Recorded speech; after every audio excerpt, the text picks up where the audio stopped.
C'est par ce business lunch que la 9e édition du Salon Osiane a fait son apparition au grand public avant l'ouverture officielle des activités. Un repas d'affaires qui s'est donné pour ambition de discuter autour des questions qui entravent le développement entrepreneurial dans le numérique. Tech est confronté à beaucoup de problèmes. Le principal reste le financement. La compréhension des... Pourtant, ce n'est pas... Alors, quand on parle de financement et d'investissement, ce n'est pas un manque d'argent. C'est simplement les mécanismes qu'on doit respecter pour lever ces fonds qui semblent être un peu parfois pas compris par les startups, des mécanismes qui sont parfois assez spécifiques par rapport aux régions, aux pays.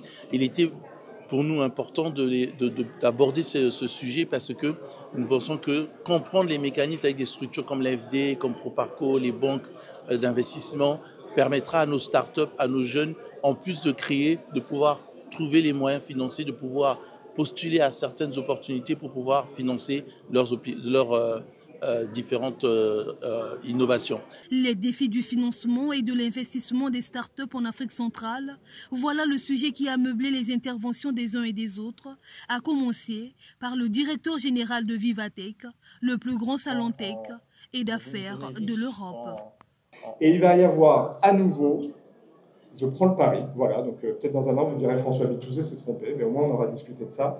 Je prends le pari qu'on est dans un moment d'ouverture à nouveau vers les startups et que les financements vont revenir. Ils vont revenir via de l'open innovation parce que les grands groupes, les entreprises, je parle beaucoup des grands groupes, mais ça peut être aussi les petites entreprises, elles ont besoin de cette intelligence, elles ont besoin de cette agilité, excusez-moi, et elles ont besoin de cette capacité de créativité qui n'existe que dans les startups. De la succession des prises de parole dans un espace occupé par les chefs d'entreprises publiques et privées, des responsables des institutions d'appui au développement du numérique en Afrique et ailleurs dans le monde, il s'est agi par ailleurs de partager des expériences sur comment surmonter les obstacles au financement.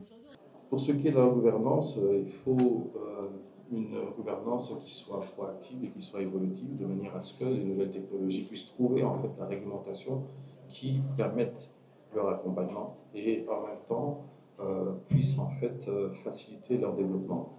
Donc par rapport à cela, il y a justement ce renforcement de capacité très important à assurer auprès de la gouvernance en général, donc parlant là de toutes les administrations qui interviennent dans je dirais la matière des télécommunications, parce qu'aujourd'hui il y a de la co-régulation, il y a de l'intersectorialité et il faut impérativement que je dirais la sensibilisation soit plus grande de manière à ce que cette gouvernance proactive et évolutive soit je dirais effective.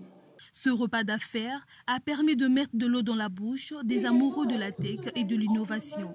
Ces derniers ont pris d'assaut le hall du Palais des Congrès de Brazzaville à travers divers centres installés. À chacun son espace, à chacun aussi son offre pour le bonheur des visiteurs.